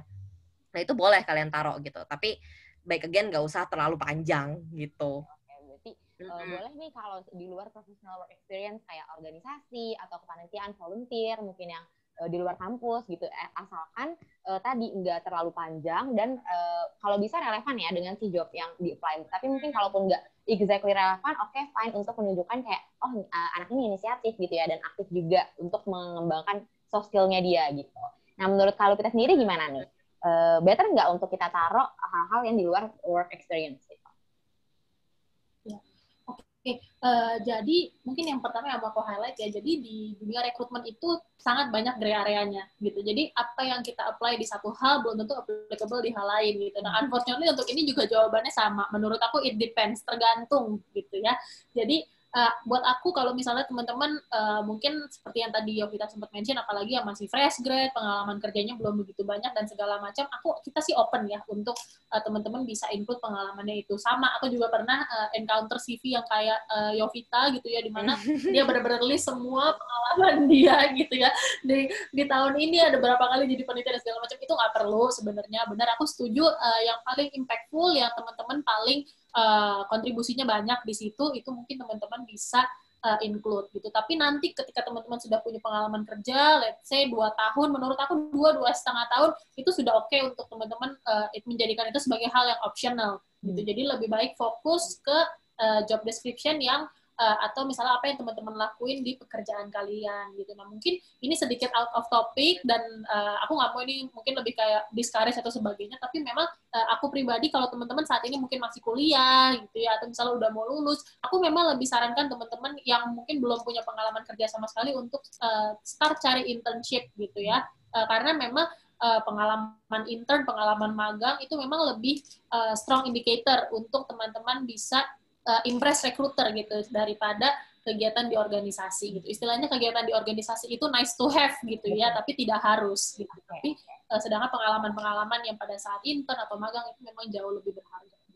Oke. Betul, berarti karena mungkin nih dari teman-teman yang job seekers atau fresh graduate atau yang mungkin sekarang final year students gitu, merasa kayak ketika kuliah harus nih aktif di organisasi gitu, karena pasti perusahaan melirik yang aktif gitu, tapi sebenarnya nggak melulu di organisasi itu ya, karena lebih bobotnya tuh lebih berat di internship gitu. Jadi ketika mungkin kita nggak terlalu aktif di kepanitiaan atau organisasi, tapi ketika kita punya pengalaman internship yang sesuai banget nih dengan karir yang mau kita tuju gitu, dan job yang kita apply, berarti itu akan lebih nilai plus yang lebih besar gitu ya dibandingkan dengan kepanitiaan gitu. Oke, tapi boleh juga untuk ditaruh gitu di CV, asalkan nggak terlalu panjang dan tetap concise gitu. Oke. Mungkin aku mau ingetin lagi untuk teman-teman yang nanti kita akan jawab pertanyaan dari question box setelah sesi talk show-nya. Kita akan masuk ke pertanyaan terakhir nih, untuk mungkin bagian yang udah ditunggu-tunggu juga nih dari teman-teman. Mungkin udah banyak tadi aku lihat juga beberapa yang submit CV-nya gitu ya, untuk minta di-review nih sama Kak Lupita dan Kak Yovita gitu. Nah, mungkin kita udah pilih beberapa CV yang akan kita review secara live gitu. Aku akan share screen aja gitu ya, untuk kira-kira siapa nih yang akan kita review nanti. Kak Lupita dan Kak Yovita bisa memberikan masukan gitu untuk setiap CV-nya. Oke, udah kelihatan kah? Udah kelihatan ya untuk CV-nya?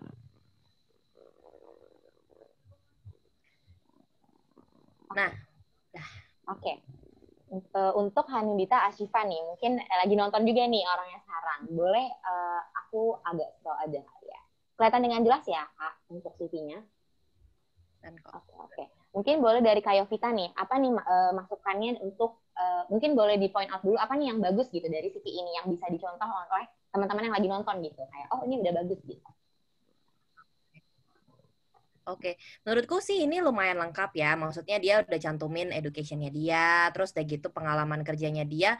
I think it's pretty much concise gitu, karena istilahnya lumayan jelas lah gitu. Dia pas jadi media relation intern di tempat yang ini tuh ngapain aja kerjaannya gitu kan, responsibility-nya apa.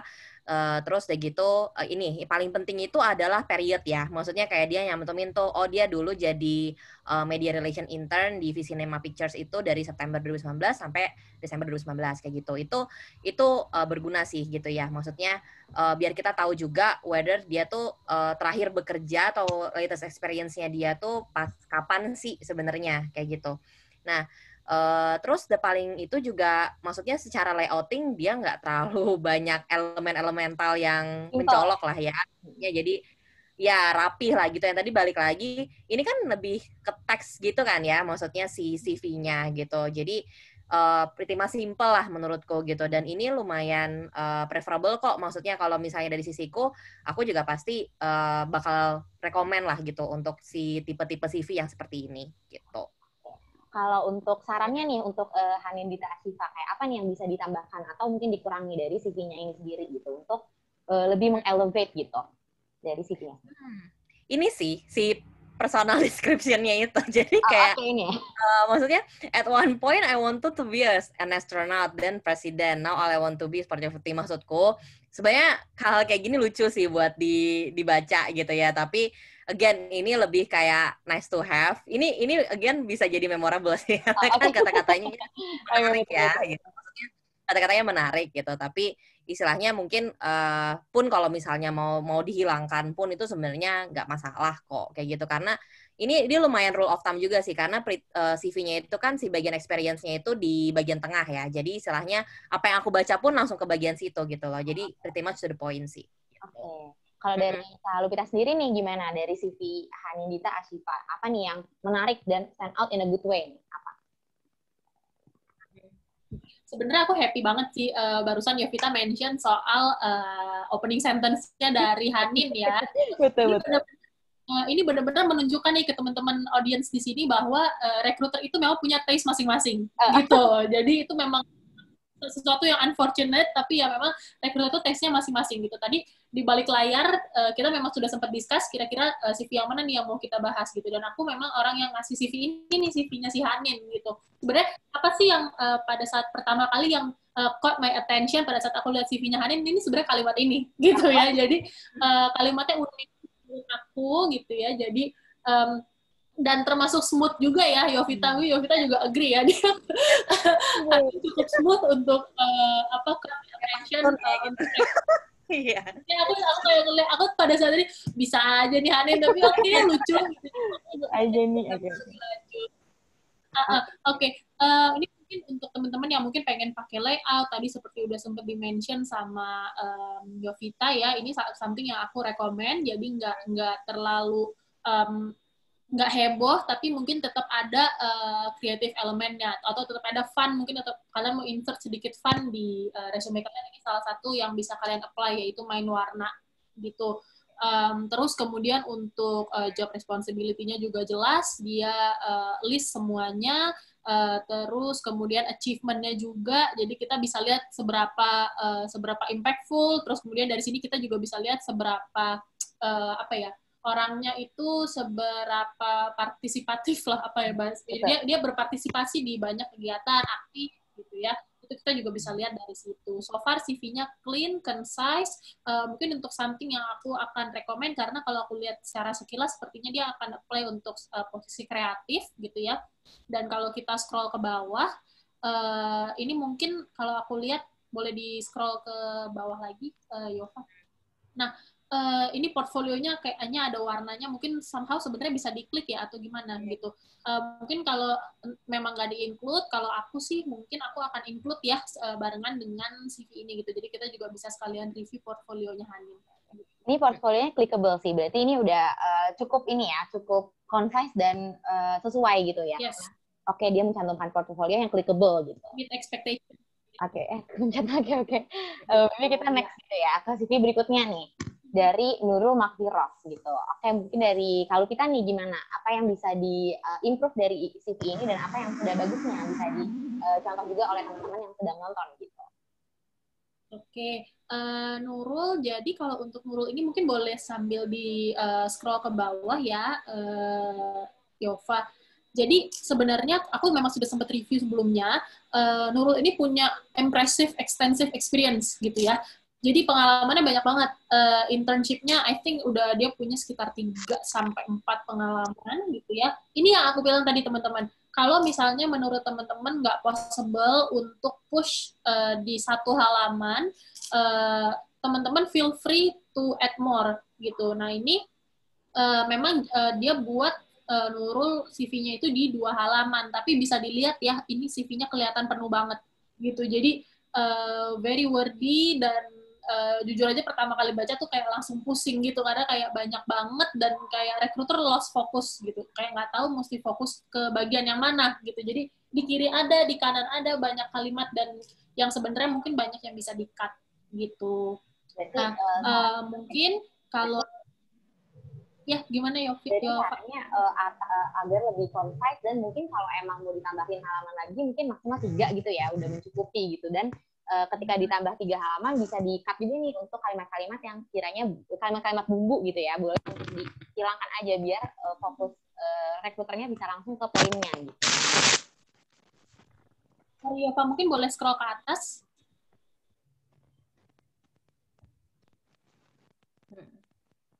Nah, ini nanti kalau teman-teman lihat di bagian introduction-nya juga ini very lengthy gitu ya. Kalau kita bandingin tadi sama Hanin yang hanya 1 kalimat gitu atau 2 kalimat gitu. Nah, itu juga ini pasti aku yakin masih bisa di-cut, dan sepertinya beberapa yang dia mention di sini dia mention juga di bawah gitu. Jadi hindari repetitif. Terus kemudian kalau aku lihat dengan experience yang sebanyak ini, tadi Nurul juga mencantumkan job desk yang istilahnya sifatnya administratif gitu. Nah mungkin Nurul bisa tidak terlalu fokus ke situ. Jadi yang istilahnya sifatnya kayak pekerjaannya lebih ke administratif gitu ya, yang less impactful lah ya gitu, itu juga bisa dihilangkan gitu. Kemudian juga Nurul ada mencantumkan skill yang lumayan banyak juga. Aku rasa dengan pengalaman yang sebanyak ini, soft skill dan core qualifications dengan pengalaman sebanyak ini, aku rasa ini juga bisa di-cut. Udah mewakili gitu ya di deskripsi experience-nya. Jadi hindari repetisi gitu. Jadi ketika udah di-mention di experience, mungkin nggak harus di-mention lagi di personal, di opening statement-nya dan di soft skill ketika udah di-mention juga gitu. Oke. Kalau dari Kak Yovita sendiri gimana nih untuk CV-nya Nurul Magfiro? Yes, tadi sih basically seperti yang masih dibahas sama Lupita ya, karena memang sama pas pertama kali lihat ini tuh kayak ini tuh pack banget sih basically gitu ya si CV-nya ini gitu loh. Jadi aku bingung gitu sebenarnya ya aku pasti kan baca bagian yang si experience-nya dulu gitu, tapi ntar di bagian yang si kanan itu kayak ya pasti kan mesti dibaca juga, which is tuh banyak banget gitu information-nya, too much information lah basically gitu ya, in short gitu.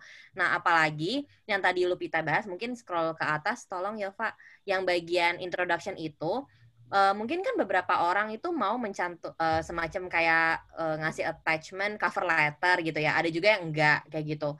Nah mungkin hal-hal seperti ini yang kayak kalau kalian mau jelasin gitu di introduction, itu taruh di cover letter aja kayak gitu. Kalau misalnya kalian mau bikin another cover letter ya gitu, terpisah dari CV gitu, which is itu juga nggak harus lah istilahnya. Nah, terus udah gitu kan coba scroll ke bawah dikit, Yova, yang di bagian core qualifications. Aku paham nih kenapa tadi Lupita bilang dia repetitif gitu, karena kayak excellent written communication skill gitu-gitu, itu even dia udah mention di introduction-nya dia yang tadi kayak gitu loh. Jadi itu tuh istilahnya nambah-nambahin lagi aja gitu loh, apa namanya, things yang buat dibaca gitu loh sama kita. Again, itu most of the time pasti gak bakalan dibaca. Yang bagian-bagian kayak begini gitu loh. Nah, terus kalau untuk bagian yang job description-nya dia, yang di masing-masing experience, sebenarnya dia lumayan bagus gitu ya. Maksudnya udah bener-bener ngejelasin apa sih kerjaannya dia sehari-hari, job desk-nya dia di sana selama menjalani masing-masing experience-nya dia ini tuh apa-apa aja gitu kan. Tapi mungkin kayak bisa fokus like let's say 3 to 4 points aja yang paling utama sih kalau menurutku gitu ya. Soalnya ini yang bikin jadinya CV-nya dia tuh lumayan panjang kayak gitu. Jadi terus kayak misalnya menurutku sendiri pribadi, kayak tadi kan dia ngejelasin tuh di bagian bawah dia ada jadi semacam kayak mentor ya kalau nggak salah gitu. Nah terus di bagian mentor itu dia ngejelasin kayak si program ini tuh sebenarnya apa sih kayak gitu. Nah itu juga istilahnya lebih ketambahan doang aja. Jadi sometimes kan gini teman-teman, kalian nyantumin sesuatu di CV yang nanti eventually kalau misalnya let's say ada HR interview di next round-nya itu, pasti kalian akan dibahas lagi kan CV-nya gitu. Jadi mungkin ada baiknya juga save some points untuk kalian lebih share lagi nantinya ketika memang ada HR interview lah istilahnya gitu. Instead of terlalu putting too much information di CV-nya kalian gitu loh. Jadi istilahnya nanti yang ada rekruternya juga kayak udah bingung juga tuh mau elaborate apa lagi dari CV-nya kalian istilahnya kalau misalnya kalian udah put too much information di sini, or even on the other hand juga bakalan ujung-ujungnya ditanya ulang lagi gitu apa yang kalian put di CV itu. Iya, karena kita udah terlalu malas membaca gitu. Jadi kayak ya lu jelasin aja deh misalnya kayak gitu kan istilahnya ya, daripada gue perlu bacain semua satu-satu yang kalian tulis itu gitu. Jadi benar-benar point highlighting itu tuh memainkan peran banget sih kalau misalnya di CV istilahnya. Jadi tadi ya intinya adalah si CV ini tujuannya untuk memancing aja ya, untuk memancing rekruter bahwa oh ini menarik nih, bagus untuk di-proceed gitu. Jadi ketika nanti emang benar di-proceed akan di-explore lagi nih lebih dalam. Jadi nggak harus ke detail-detailnya detail gitu ya. Yang penting intinya aja biar fokusnya juga tetap bisa tetap fokus ke CV-nya gitu, nggak kemana-mana ketika rekruter baca gitu. Nah, maybe kita move on nih ke CV berikutnya dari Berlian Septiani gitu. Dari Kak Lupita sendiri deh, gimana? Kalau dari Berlian, apa nih yang bisa dijadikan contoh dan apa yang perlu ditingkatkan lagi gitu dari CV? Oke. Jadi kalau mungkin boleh dilihat dari atas, diulang, sorry Yova, scroll dari atas ke bawah.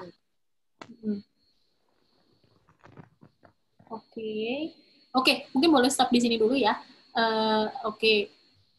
Nah, pertama yang aku langsung lihat ini adalah Berlian ini inconsistent gitu. Jadi tadi sekalian aku juga udah sempat lihat di kolom Q&A, ada yang lihat Kak sebenarnya lebih baik itu nulis CV dalam bahasa Indonesia atau bahasa Inggris sih gitu. Nah kalau kita lihat di sini ini Berlian mencampurkan ya, jadi ada yang bahasa Indo, ada yang bahasa Inggris gitu. Nah sebenarnya kalau menurut aku baik mau bahasa Indonesia ataupun bahasa Inggris itu bebas teman-teman, menurut preferensi teman-teman aja. Yang penting konsisten gitu. Jadi kalau misalnya kayak title ya itu kita maklum lah ya, pasti mostly title-nya dalam bahasa Inggris. Tapi at least yang lain-lain itu harus teman-teman konsisten. Jadi kalau misalnya dari atas sudah menggunakan bahasa Indonesia, ya sampai bawah sampai selesai menggunakan bahasa Indonesia gitu. Terus kemudian kalau dilihat di sebelah kanan, ini yang tadi aku bilang self judge skills, nantinya kalau aku pribadi aku akan mempertanyakan gitu, Berlian tahu dari mana adaptability-nya 5 out of 5 gitu ya. Terus kemudian kayak mungkin creativity-nya 4 out of 5 itu measure-nya seperti apa gitu. Apalagi kita ya mostly adalah orang psikologi yang banyak menggunakan alat ukur dan sebagainya, mungkin teman-teman juga cukup aware ya. Itu nanti juga pasti akan dipertanyakan. Gitu, mungkin boleh ke atas, Yova. Boleh ke atas. Nah, ini yang tadi aku bilang, informasi yang sebenarnya quite irrelevant gitu ya. Ada nationality, nationality-nya Batak, dan ini mungkin sebagai informasi aja, ini kurang tepat ya. Jadi kalau bisa ditanya nationality apa, itu pasti kita jawabnya Indonesian gitu. Tapi pun ini kita tidak perlu informasi ini gitu sebenarnya ya. Seperti yang aku bilang, ini bisa somehow, suka nggak suka, terima nggak terima, ini bisa menimbulkan bias gitu. Itu sih dari aku. Kalau dari Kak Yovita sendiri gimana ya? Dari sisi Berlian sisi aku setuju banget sama tadi Lupita bilang ini inkonsisten gitu kan. Soalnya udah seneng nih pas baca profilnya bahasa Inggris, bahasa Inggris gitu kan. Terus pas baca employment history-nya, abis itu udah lumayan panjang juga kan. Berarti ya sebenarnya mungkin menandakan apa yang dikerjakan sama dia ketika jadi GA staff di Toto Fuji Fashindo ini tuh banyak gitu ya. Cuman again, menurutku itu di-highlight aja lah beberapa gitu ya, kalau misalnya untuk job desk, kayak gitu. Terus untuk yang masalah skill, selain itu yang tadi Lupita bilang self-judgment, itu kebanyakan sih, by the way. Maksudnya dia menjabarkan skills-nya benar-benar kayak hampir 3/4 halamannya yang sebelah kanan itu dia menjabarkan skills-nya semua gitu. Jadi mungkin lagi-lagi kalian highlight aja untuk skill-skills yang relevan dengan job yang memang kalian mau apply, itu yang kalian tonjolin. Tapi kalau misalnya kayak yang general-general nih, kayak Microsoft Office dan lain sebagainya ya, itu pasti kalian cantumin sih gitu kan ya. Cuman mungkin nggak perlulah kalian sampai taruh ukurannya, bisanya di sekian-sekian kayak gitu. Karena nanti pasti mungkin ada tesnya, atau misalnya akan ditanyain lagi sama rekruternya gitu, seberapa kalian paham gitu kan untuk si masing-masing skills ini, kayak gitu. Nah, mungkin yang nggak kelihatan itu boleh scroll ke bawah, Yova. Bawah terus. Ke halaman 3 ya. Nah, tiba-tiba pas aku scroll ke bawah, itu fotonya gede banget. Itu sampai bawah kayaknya masih ada foto lagi juga. Kayak gitu. Nah, tadi di attachment aja gitu. Ya, jadi ini kan tadi juga kita bahas ya selama webinar ini gitu kan, masalah mencantumkan foto atau enggak. Saya balik lagi, ini enggak ada masalahnya. What I can say is fotonya proper gitu kan. Cuman even kayak itu jadi istilahnya lumayan mendisrupt masalah layoutingnya dia gitu. Jadi kayak yang atas kan sebenarnya tadi dia udah lumayan rapih nih kalau dari segi layouting ya. Sebenarnya kalau aku nggak ada komentar lah masalah layoutingnya gitu. Itu udah lumayan rapih gitu kan. Cuman kontennya aja yang perlu dibenerin. Cuman pas udah ada foto yang terlalu besar, terus kayak even sampai 2 halaman ya fotonya kan kayak gitu. Again, itu nggak perlu intinya gitu loh. Jadi kayak itu kan tadi di atas juga Berlian udah ada foto kan yang buletan itu kan istilahnya, itu udah cukup kok istilahnya gitu kalau misalnya memang dia mau cantumin foto. Untuk foto yang di bawahnya tadi yang ada 2 itu menurutku itu dihilangkan aja sih. Mungkin kalau misalnya nanti CV-nya ini mau dibenerin sama Berlian dan mau dipakai kayak gitu. Berarti bisa dipisah aja ya tadi dari tips dari saya. Ya, dipisah.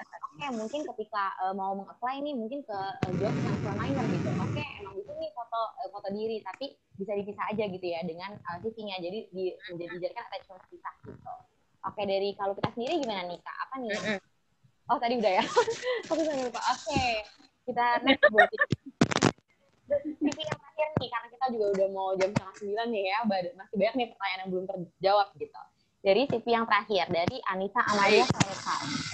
Nah, ini salah satu contoh CV yang tadi mungkin ya, yang sangat to the point dan mostly teks gitu. Dan tadi Kak Yovita udah mention itu, it's okay gitu ya, ketika teks aja. Boleh mungkin dari kalau kita sendiri nih, gimana nih komentarnya dengan CV ini? Yes. FYI aja, mungkin ini juga semacam kayak bocoran buat teman-teman gitu ya. Ini adalah tipe CV yang biasanya kalau dari user-userku itu pada suka ngeliatin CV yang kayak gini, kayak gitu. Jadi pokoknya pas seketika di forwardin CV yang kayak gini, mereka pasti baca gitu loh, dan bacanya tuh lumayan kayak bener-bener sampai detail juga gitu loh untuk tipe-tipe CV yang kayak gini gitu. Meskipun ini kesannya kayak ih cuman teks doang, terus kayak istilahnya nggak ada elemen apa-apa kayak gitu. Tapi it's okay gitu. Ini tuh rapih banget menurutku. Dan semua information yang aku cari itu semuanya ada di sini istilahnya gitu. Cuman apa namanya mungkin kalau misalnya buat apa nih namanya Anissa tambahan aja achievement itu kalau ini cuman again masalah taste aja kali ya dan lebih masalah kayak penempatan doang. Mungkin kalau misalnya achievement-nya itu boleh kayak di bawah aja dan mungkin lebih naruh bagian experience-nya kalau misalnya ada kayak gitu nanti lebih better sih gitu kan. Soalnya kan achievement itu mungkin tadi kayak apa namanya kita sempat bahas waktu sama webinar itu poin bagus gitu buat ditambahin gitu kan. Kita juga pasti bakal lihat gitu achievement, tapi kan itu not the main thing yang sebenarnya bakalan kita cari gitu dalam sebuah CV gitu. Jadi istilahnya nanti kalau misalnya mau tambahin kayak let's say malah kalau aku lihat kan dia belum punya ini ya, belum punya pengalaman intern atau misalnya kerja sebelumnya. Jadi mungkin kayak si organization dan lain sebagainya itu aja yang bisa di atas dulu gitu loh ditambahin. Sisanya the rest aku basically banget sih tipe CV yang seperti ini gitu. The point gitu ya, apa yang mau disampaikan gitu, apa yang dia lakukan ketika menjadi staff di sini atau jadi mentor di sini, jadi langsung jelas gitu ya fokusnya kemana gitu. Dan tadi lebih better lagi ketika kalau experience-nya mungkin professional work experience kalau ada, atau kalau belum bisa volunteering, organization experience ditaruh di atas gitu ya, baru kemudian achievement-nya gitu. Oke. Kalau dari Kalupita sendiri gimana nih melihat CV-nya Anissa Amalia? Oke. Jadi kalau aku sama sih, sebenarnya kalau teman-teman mau tahu juga, format CV aku juga kurang lebih seperti ini. Gitu. Jadi memang nggak ada aneh-aneh dan membuatnya di Word gitu. Mungkin ini mungkin mostly sudah di-mention sama Yovita, ini CV-nya clean, concise, jelas. Aku juga bakalan recommend untuk achievement mungkin di bawah. Terus kemudian teman-teman please pay attention untuk periodnya. Nah, mungkin boleh di-scroll ke bawah untuk volunteering. Nah, ini kalau teman-teman lihat di bagian Staff of Data Science Academy, ini dari Desember 2020 sampai Agustus 2020. Nah, ini yang mungkin nanti boleh dibenerin ya sama Anissa, karena untuk waktunya mungkin ada yang miss gitu. Terus ya mungkin ketukar ya. Terus since aku lihat juga tadi mungkin Anissa belum ada pengalaman kerja, nanti ini kan kamu bisa lihat ya di volunteering dan organization.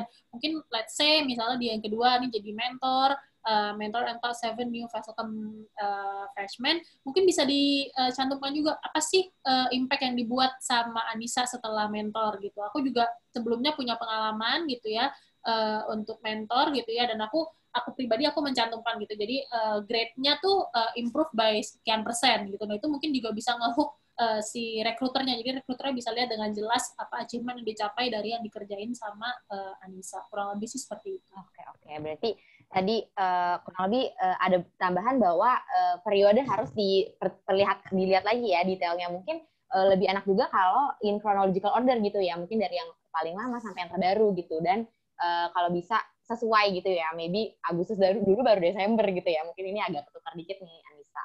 Oke.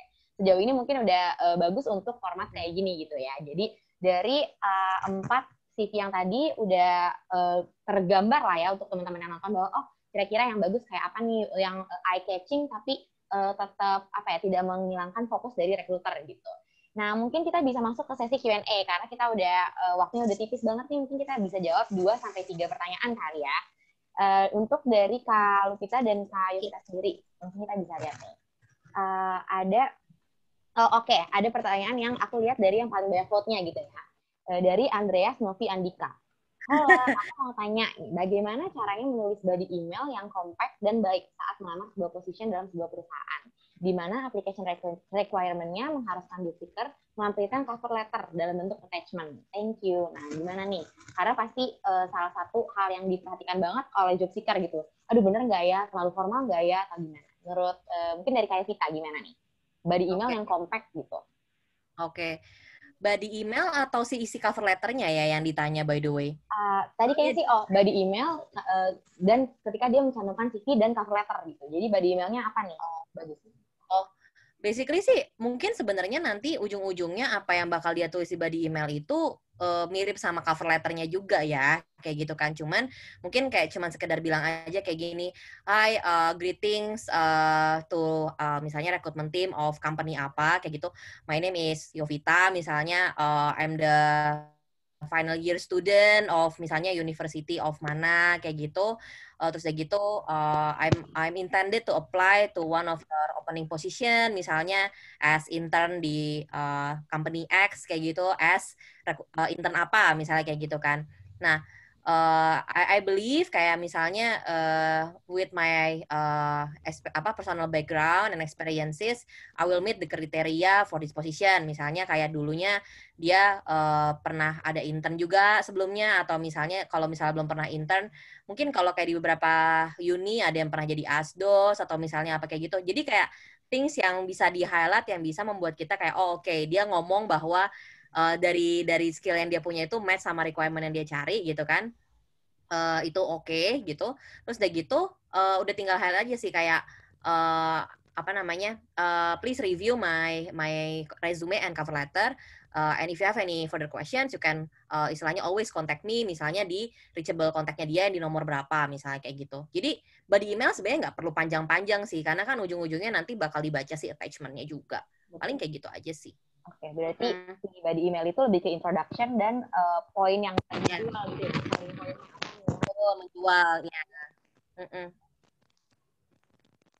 Di situ gitu ya, dan cocok di job spesifik job role-nya gitu.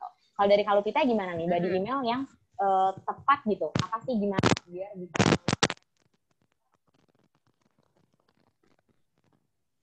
Oke, sebenarnya kalau dari aku, jujur aku sebenarnya sangat setuju dengan Yovita gitu ya. Jadi sebenarnya fungsinya body email dan cover letter itu adalah menjadi highlight, tapi detailnya kita akan baca di resume kalian gitu. Jadi cover letter atau body email itu adalah apa ya istilahnya versi singkatnya dari apa yang kalian akan present di resume gitu. Jadi jangan sampai semua yang kalian mention di resume itu kalian include di cover letter, itu jangan sampai gitu. Jadi treat cover letter itu sebagai summary dari resume. Sedangkan resume adalah summary dari semua pengalaman yang kalian punya, baik itu di organisasi maupun di pekerjaan gitu. Aku nggak bisa kasih saran lebih jauh. Unfortunately, aku juga nggak begitu pengalaman di cover letter. Kalau teman-teman mau tahu, fun fact, selama aku bekerja jadi recruiter, hampir 2 tahun sekian ini, mungkin Yovita juga ngalamin ya, kita sebenarnya di lapangan tidak terlalu pay attention sih teman-teman sama body email. Mungkin body email ya, tapi cover letter not really gitu ya. Karena anyway kita akan review resume kalian gitu sih. Lebih fokus di CV-nya aja gitu ya, membuat CV-nya yang concise dan attracting gitu, tanpa distracting gitu. Untuk pertanyaan berikutnya, coba. Oke, tadi udah dijawab ya, sertifikat.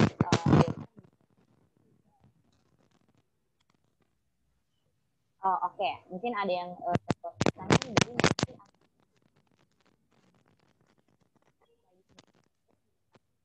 link LinkedIn profilnya gitu. Jadi bahan pertimbangan dalam memperhatikan LinkedIn. Jadi apa nih poin-poin yang harus diperhatikan gitu ketika kita kita membuat profil LinkedIn gitu. Oke. Halo? Suaranya Yova hilang ya kayaknya ya, hilang-hilang. Enggak, aku nggak bisa dengar suara Yova nih. Oke. Sekarang udah kedengeran belum? Sekarang udah kedengeran kah? Kayak kresek-kresek gitu deh kayak. Oke.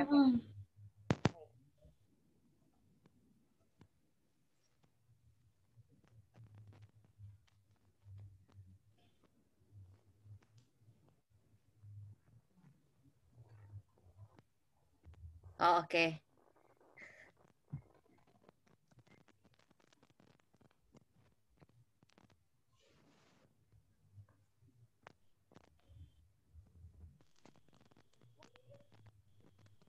Oh, oke.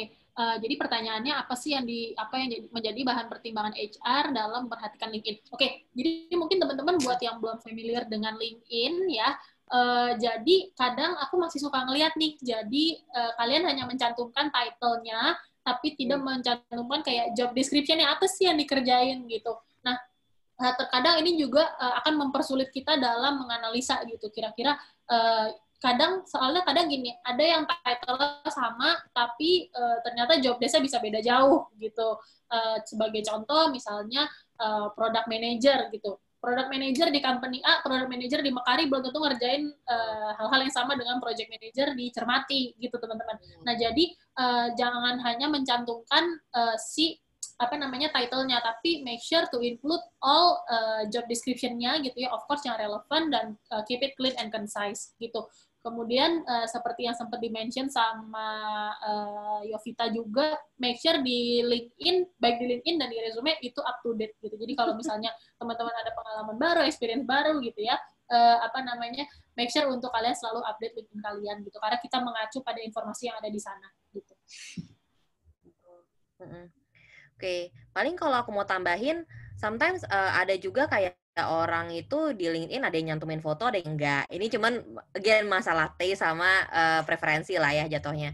Jadi nggak tahu ya, kadang ada beberapa orang juga yang kayak nyantumin foto di LinkedIn itu mungkin terkesan pengennya fun, ada yang approachable juga, tapi jatuhnya kok jadi kayak foto profil IG ya, kayak gitulah istilahnya gitu loh. Jadi kayak aku ya kan kadang aku jadi kayak oh ya terserah sih sebenarnya, toh kan itu kayak profilnya orang masing-masing gitu loh. Jadi mungkin kayak kalau misalnya aku saranin orang-orang yang main LinkedIn itu kan istilahnya orang-orang yang memang lebih ke arah profesional gitu ya. Jadi kalau misalnya kalian mau put foto juga di LinkedIn kayak gitu, better juga again fotonya yang proper gitu, yang lebih ke semi formal lah gitu. Nggak usah yang terlalu formal-formal banget gitu, cuman ya yang lebih rapih lah istilahnya gitu, jangan kayak foto profil di IG intinya, karena kan kalau IG lebih personal lah jatuhnya kayak gitu kan. Terus kalau untuk skills ada baiknya juga sih buat dilengkapin sebenarnya gitu ya, karena kan kalau di LinkedIn juga kalian bisa taruh tuh kayak kalian punya skills apa-apa aja kayak gitu kan. Itu juga nggak apa-apa kalau misalnya ditambahin. Even menurutku LinkedIn tuh sekarang udah lengkap banget sih sebenarnya fitur-fiturnya gitu ya untuk nampilin profil kita gitu, mulai dari experience, skills, education, terus references, even orang lain bisa put reference buat kita sendiri gitu direct kan di LinkedIn kayak gitu. Cuman again references itu nice to have doang. Jadi nggak perlulah kalian kayak berlomba-lomba buat punya berbagai macam references gitu di LinkedIn profilnya kalian. Karena again yang kita lihat tuh lebih ke experience sama istilahnya background-nya kalian aja kayak gitu. Gitu.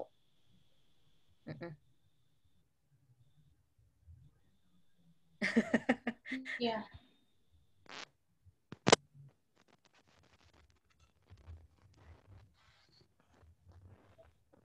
Suaranya Yova masih hilang di aku.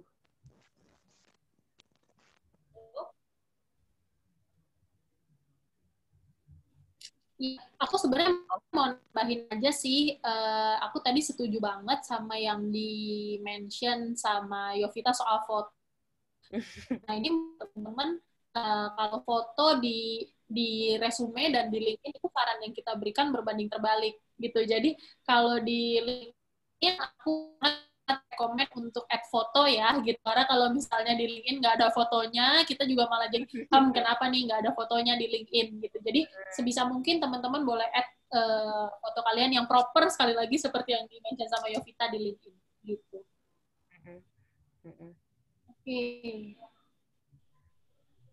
Oke, udah ya Pak.